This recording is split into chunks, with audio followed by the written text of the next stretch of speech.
Hey everybody, welcome back to Witness Goodness. This week we finally finished these concrete countertops. Concrete countertops take a long time. It's very inexpensive, but it's a lot of work.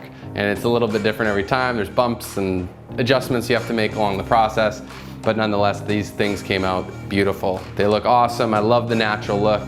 They just take on their own appearance and their own colors, which is really fun. And we also put up some backsplash. There's a lot of little trims and bits and some caulking that we still have to do, as you'll see, but you guys have waited long enough for a video, so we wanted to pump this out, or I wanted to pump this out for you guys to watch. I explain most of the process in the video as best that I can to keep the video nice and concise. And if you have any questions, feel free just to ask me in the comments below and I'll try and answer them the best that I can. Other than that, enjoy the video. Let's get after it. All right, first things first, we need to cut some strips of the melamine particle board for the shape and thickness of the countertops. My thickness is 1.5 inches, so I cut my strips at 1.5 inches. Make sure you cut enough. I'm cutting mine from a scrap piece that I had lying around. Next, you need to find a nice level surface to place your melamine particle boards on, the 4x8 sheets, and those will create the front-facing surface of the countertops. You can also put these on sawhorses or a tabletop or something else that's flat, but my floor was actually quite level in my garage. You'll see I'm putting two beside each other because I'm making one really big piece, really big L piece, and that needs 2 pieces of particle board to make it large enough. You can set them up so you can pour more than one slab at the same time, and then you simply pre-drill the 1.5 inch strips vertically into the 4x8 sheets. After you screw them in, you can put a nice bead of silicone around all the joints. The bigger the bead, the more of a round over you will have on your edges. The smaller the bead, the more square your edges will be. And then you can flatten it down with your finger and just make sure it's nice and clean. The less silicone, the better, typically. Make sure it's all square. And you always have to make these shapes upside down because you're going to be flipping these into where they're going to be sitting. So just imagine everything's upside down and that they'll flip. So the bottom facing surface currently will actually become the top facing surface. Here I'm just putting a little glass eyedropper, which is a perfect size for my hole that I will be putting my single hole faucet in. Silicone that puppy in, and you're good to make concrete. I used a concrete mixer, but you can do this in a big Tupperware container or a wheelbarrow. A wheelbarrow is typically just as easy, but this concrete mixer certainly saved me some time. I put 2 80-pound bags of Quikrete Pro Finish 5000, and I mixed half a bag of fiberglass shavings in every 2 bags. All of the item in the description below of those fiberglass shavings. And those fiberglass shavings really help stiffen up the entire concrete surface, and it's a little tip that I got from Modustrial Maker. Make sure you put some rebar in your concrete countertop. That really stiffens it up. As soon as your concrete countertop is in place, however, it's very unlikely that you are to break or crack it. But the fiberglass and the rebar certainly help. Use a rubber mallet and hit all the edges and sides to make sure any air bubbles or pockets release to the surface of the concrete. And you can also use an orbital sander to use as a vibrator to get more of the moisture and pockets and air bubbles to the surface. Then cover it with plastic for a day or 2. In between, spray it down, get it moist again. The longer the concrete takes to dry out, the stronger it gets. You want it to be about 3 days. And then remove your forms. Remove the forms and get ready to lay those concrete slabs.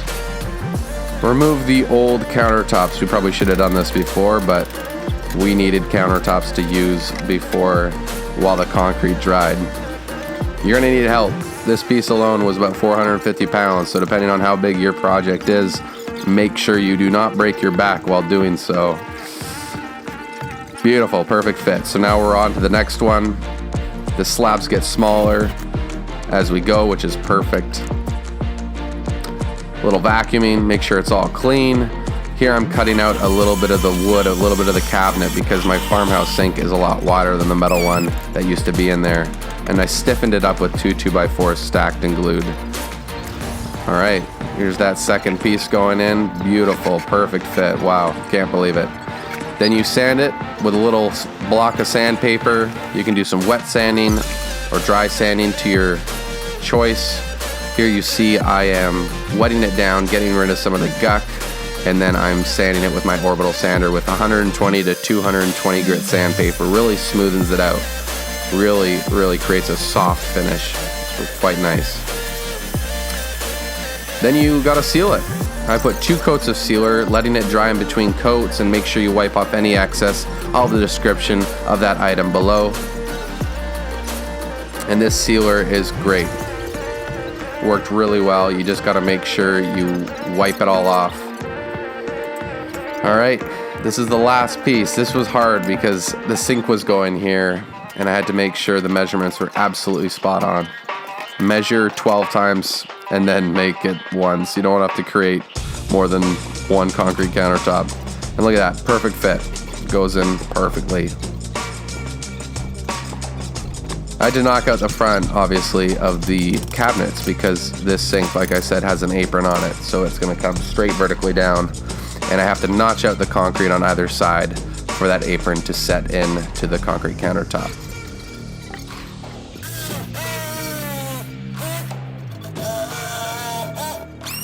All right, set up some tarps or some paint cloths so you minimize mess on your nice new countertops, and then cut away using a zippy cut or a grinder and a diamond blade.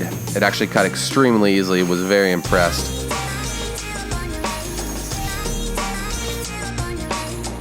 Little dry fit, make sure the sink fits, all good. So now I'm dry sanding, wet sand, and then I'll seal this slab just like I did the other 2.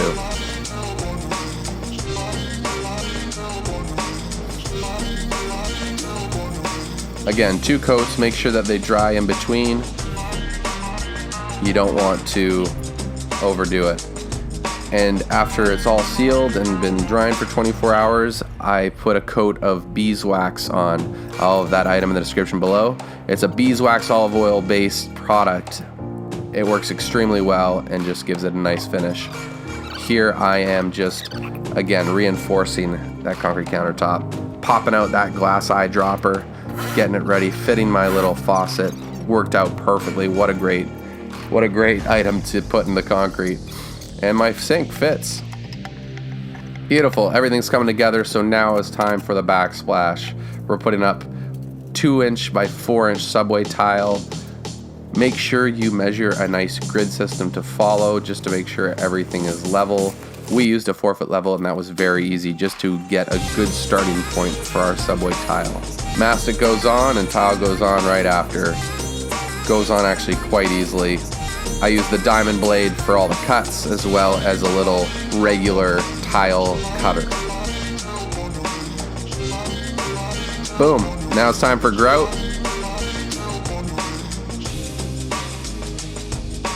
Let that grout dry and settle. And then you got yourself a beautiful countertop with a backsplash to boot.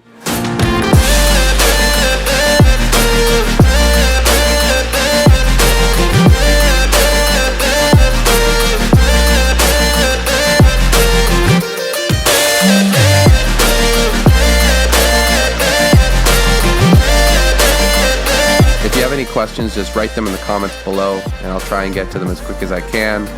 Other than that, if you have any ideas of what you'd like to see in the future or some ideas for some more furniture builds, again, just let me know and I'll do what I can. Thanks for watching, everybody. Hope you have a good day. See you later.